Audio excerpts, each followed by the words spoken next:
গাড়ি brake fail হওয়ার বিষয়। একটা গাড়ি ব্রেক ফেল হয় কি কি কারণ? একটা গাড়ি ব্রেক ফেল হলে আপনি বাঁচবেন কিভাবে, অন্যকে কিভাবে বাঁচাবেন, গাড়ি কিভাবে খাত থেকে না পড়ে সেই চেষ্টা রাখবেন। এই যে কথাগুলো বললাম এগুলো ভাই আমার দুই এক বছর। তাহলে এখন আমাদের গাড়ি এই যে ব্রেক ফেল হয়, আমরা কিন্তু গাড়ি চালাই, কিন্তু গাড়ি নিয়ে কিন্তু আমাদের মাথা ব্যথা নাই। কি মাথা ব্যথা? যে একটা গাড়ি দুর্ঘটনা যে ঘটবে, এই দুর্ঘটনার হাত থেকে কিভাবে বাঁচবো এইটার বিষয়ে আমি একটু রিচার্জ করি।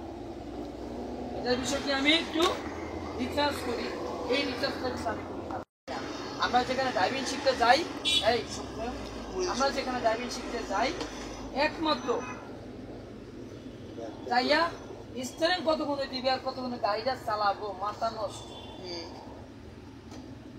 আর গাড়ি বিশেষ আদার যে বিষয়গুলো আছে এইগুলো জানার চেষ্টাই রাখি না।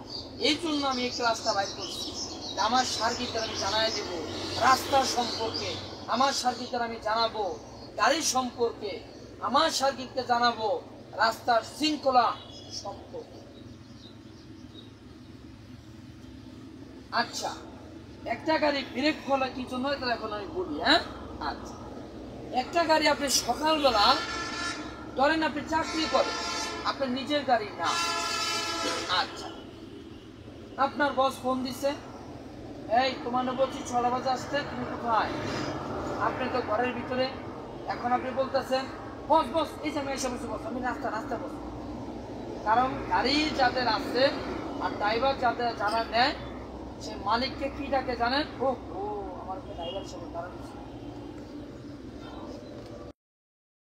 স্যার বস, এর উপরে তার কোনো অপশন নাই, তো আর এই জন্য ডাকাও যাবে না। ভাই বলেন ব্যাগে আসেন। হ্যাঁ, আপনি বলেন ব্যাগে আসেন। একটা গাড়ি একটা ড্রাইভার রাখে একটা মালিক, কেন? তার নিরাপত্তার জন্য। কেন? সে জানি তার যে ব্যক্তিগত কাজ, ওই কাজের ফাঁকে যে টাইপ করা যাবে ওই কোন মানুষের তার নাই, তার সুরক্ষা রক্ষার জন্য একটা ড্রাইভার রাখা হয়। তো ড্রাইভারের কাজ কি? সকালবেলা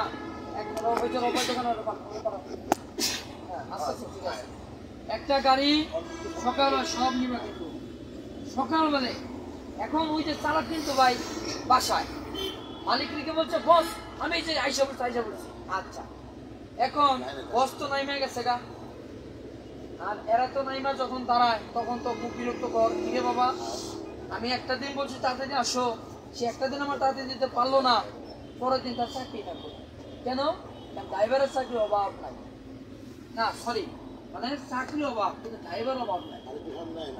এখন দেখেন কাজটা কি, আইসে কি করলো মালিককে খেপা নিপা লোকটা খোলা মাত্র পিছিয়ে পয়সা গেল গা। বসার পরে সে কি করলো ভাই, তারা হরা করে চেক আর দিল না। কি করলো? চেক আর দিল না। ওই মুহূর্তে হয় ব্রেক কয়েল শর্ট থাকতে পারে, আর নাহলে গাড়ির মোবিল শর্ট থাকতে পারে, আর না পানি শর্ট থাকতে পারে, আর না হলে ব্যাটারি যদি পানি আলা থাকে ওটা তো শর্ট থাকতে পারে, পিছনে কিন্তু শর্ট থাকবেই।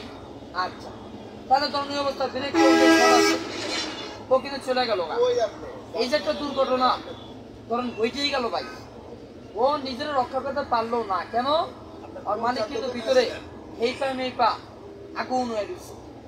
এখন অর্জিত দুঃখী কি আল্লাহ চাকরি মনে আমার শেষ। এই যে বিষয়টা, একটা হলো ড্রাইভারের দুর্নীতি আর একটা হলো মালিকের দুর্নীতি। ড্রাইভারের দুর্নীতি হলো কি আমার দেরি হয়ে গেছে, আর মালিকের দুর্নীতি কি আমার ড্রাইভারকে আমি আসতে হবে, তার কেন আসলো না। দুটা বিষয় নিয়ে তখন দুইটা দিক হয়ে যায়।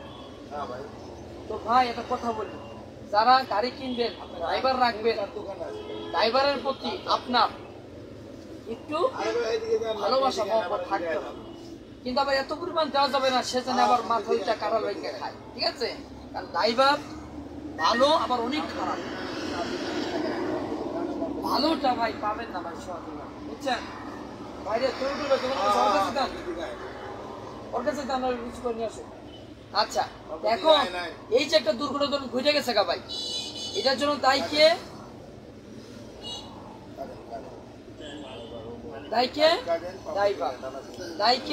ড্রাইভার। আচ্ছা, এখন এখানে কিছুটা মালিকেরও আছে, মালিক খুব উত্তেজিত।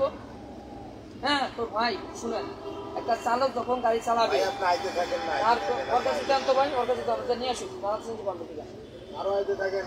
তো এই একটা কারণ আমি দেখা শেষ করলাম ভাইয়া।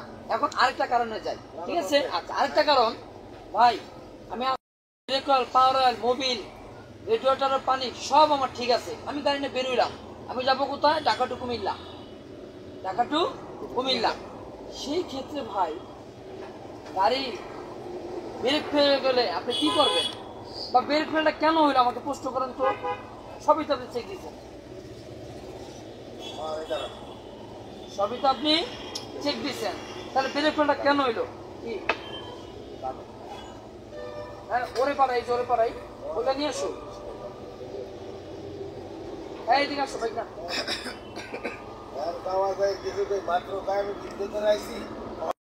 আমি করলাম। তাহলে বলতে পারবেন আপনি তো সবই চেক দিচ্ছেন, আপনি তো বের হয়ে গেলেন, তাহলে গাড়ি ব্রেক হলো কেন? কেন কি ব্রেক ফেলটা হলো? প্রমাণ দিতে পারবেন? হ্যাঁ ব্রেক শু না, ব্রেক শু না বোকা, আমি বলি এটার বিষয়টা কি জানো? এই যে দাদা তাহলে বলি, আমাদের গাড়িতে 4টা চাক্কা, আমাদের গাড়ির 4টা চাক্কা ভাই, 4টা চাক্কা একটা করে সিল আছে। সিল বুঝেন আপনারা? সিল বুঝেন? বুঝেন না? আচ্ছা বুঝাই দিই। এখানে এই যে বোতলটা পেয়ে গেল, এই যে বোতল, এটার ভিতর পানি আছে, এটা এইভাবে আছে। এখন কি পানিটা বের হবে? হবে না। যদি মুখটা লুজ করে দেই তাহলে তো পানিটা বের হবে। কতটুকু বের হবে? একটু একটু করে। এইটার নাম ইসি, ঠিক আছে? এরকম গাড়ির চাক্কার ভিতরে এরকম মুখা আছে। মুখা মানে কি? ওটার নাম হলো সিল। সিল লাগানো থাকে। কি লাগানো থাকে? সিল লাগানো থাকে 4টা গাড়িতেই। আপনার সিল দিলে না দাঁড়ান, হ্যাঁ 4টা গাড়িতে এরকম 4টা চাক্কায় 4টা সিল থাকে। এই সিল যদি একটা ডিক করে তাহলে কি হবে জানেন ভাই? ওইখান থেকে মোবিল বের হবে না, ওইখান থেকে পানি বের হবে না, ওইখান থেকে ব্যাটারি পানি বের হবে না, ওইখান থেকে বের হবে কি? Break oil. 4টা চাক্কা, যে কোনো একটা চাক্কার সিল যদি আপনার দুর্বল হয়ে যায় তাহলে কি ওইটা অটো ফাঁক হয়ে যাবে, মানে বের হয়ে যাবো না, ফাঁক হইবে। কেন ফাঁক হইব? তাহলে বলবো, একটা গাড়ি যখন আপনি স্টার্ট দিবেন আর ব্রেকটা যখন ধরবেন রে ভাই, তখন এটা হাওয়া, হাওয়া চলমা, হাওয়া বাতাস চলমা, প্রেসার থাকে, প্রচুর প্রেসার থাকে, প্রচুর প্রেসার থাকে। এই প্রেসার যখন ওই সিলটার টেম্পার কমে যায় তখন ওই প্রেসারের চলে সিল উইলা যায় না ভাই, একটু ফাঁক হয়ে যায়। আর ফাঁকটা হয়ে গেলে গাই তেলটা বাইরে যায়, তেল বাইরে গেলে গাই আর ব্রেক কাজ করবে না, আর ব্রেক। এখন আপনার গাড়িতে সব চেকটা বাইরিলেন, বাইরেছেন না? আচ্ছা এখন আপনার গাড়ি তাহলে ব্রেক ফেল হলো কি জন্য? কি জন্য বলেন? হ্যাঁ সেটাই তো সিম্পল বিষয়, বলতে পারলেন তো অনেকে। আমি তো বাইঙ্গার ছিল সবই বললাম ভাই, মনোযোগ, সমস্যা নাই। তাহলে একটা সিলের জন্য আপনার অয়েল লিক করলো, আর লিকের জন্য কি হলো? গাড়িটা ব্রেক ফেল হয়ে গেল। ব্রেক ফেলের মানে বুঝেন? ব্রেক ফেল জানেন? জানেন না? আমার গাড়ি ব্রেক ফেল হয়েছে আমি জানি, একবার না কয়েকবার। কি জন্য? আমি ব্রেক চেক দিই তার জন্য না, সিলের জন্য না, সিলিন্ডার চলে গেছে না, বুস্টার গেছে গা, একটা দুটা কারণ না ভাই। আরে ভাই গাড়ি এমন একটা বিষয়, এটা নিয়ে আমি আলোচনা করলে দিনটাই পার হয়ে যাবো, আমার আলোচনা শেষ হবে না। কেন? আমার আজ 24-25 বছরের অভিজ্ঞতা। অসুবিধার কথা বলতেছি, আমি কথা বলতে পারতাম ভাই। ধরেন আমি গাড়ির সম্পর্কে জানি না, আমি তো কথা বলতে চাইতাম, আমার কথা কিন্তু ইলেকট্রেট হয়ে যেত, আপনার বিরক্ত বোধ করতেন। কি এখন মানুষ অনেক ট্যালেন্ট, এখন আর বলদ মানুষ না।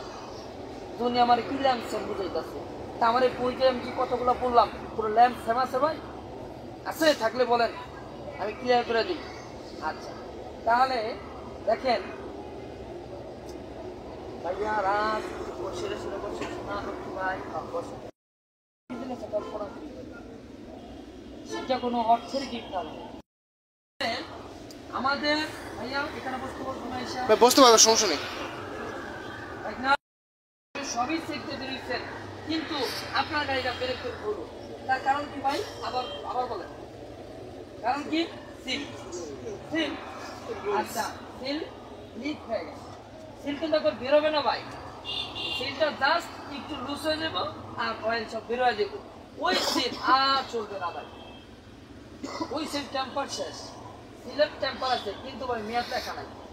প্রতিটা পার্সেন্ট যদি মেয়াদ দিয়ে দিত উত্তীর্ণ, তা আমাদের জন্য ভালো হইতো, কিন্তু ওইটা ওই ক্ষমতা কোম্পানির হয় নাই আর সামনে হবেও না।